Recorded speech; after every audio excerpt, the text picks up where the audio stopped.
خاموش کہا نہ ہاں کہے نہ نہیں کہے، نہیں کہا تو کافر ہوتا، ہاں کہا تو آپ جھوٹے ہوتے، کس نے جھوٹا ہوتا؟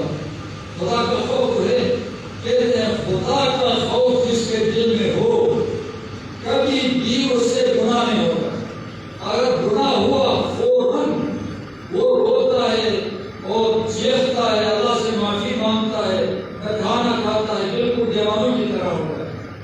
خوف یہ جو ہم گناہ کرتے ہیں، یہ ہم کہیں یا نہ کہیں کہ میں اللہ سے ڈرتا ہوں یا نہیں ڈرتا ہوں، کہے یا نہ کہے، اللہ سے ڈرتا نہیں ہے۔ اللہ سے ڈرنے والا نہ حرام کھاتا ہے، نہ جھوٹ بولتا ہے، نہ داڑھی منڈاتا ہے، نہ جو لوگوں کو دھوکہ دیتا ہے، نہ مارتا ہے، نہ لوٹتا ہے، نہ چوری کرتا ہے، نہ کسی کا مال ضائع کرتا ہے، نہ جان ضائع کرتا ہے، نہ کسی کی عزت ضائع کرتا ہے، نہ کسی کو ضرر پہنچاتا ہے، کسی کو بھی نہیں۔ مسلمان آج کے لیے سب کچھ کرتے ہیں، مسلمان یہ سب کچھ کرتے ہیں، کیوں کرتے ہیں؟ خوف نہیں، ہاں دل میں اللہ تعالیٰ کا خوف ہے۔ تو کہتے ہیں بعض نے کہا ہے، بعض نے یہ لکھا اقوال دو ہے، جوانی میں خوف بہتر ہے، تو جوانی میں گناہ زیادہ ہوتے ہیں، بڑھاپے میں امید زیادہ ہے۔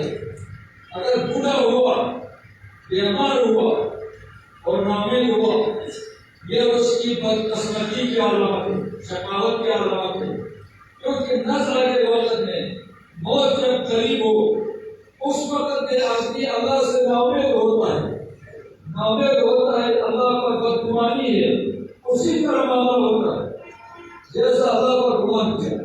ابھی بڑھاپے میں اور بیماری میں اللہ سے امید زیادہ رکھو، جیسا امید زیادہ ہے اسی طرح معاملہ ہوتا ہے، لیکن حقوق بندے کا معاملہ نہیں ہوتا۔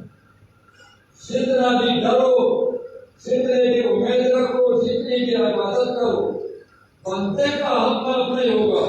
کسی کو مارا ہے معاف نہیں، کسی کا مال کھایا ہے معاف نہیں، غیبت کی ہے معاف نہیں، عزت پہنچائی ہے معاف نہیں، بےعزتی کی ہے معاف نہیں، کسی کو ڈرایا ہے معاف نہیں۔ یہ تو ہم نے حج کر کے آؤ، عمرہ بھی کر کے آؤ، جتنی بھی عبادت کرو، بندہ کا حق معاف نہیں ہوگا۔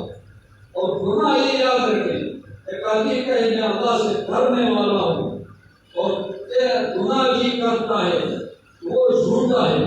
اللہ سے ڈرے وہ گناہ نہیں کر سکتا۔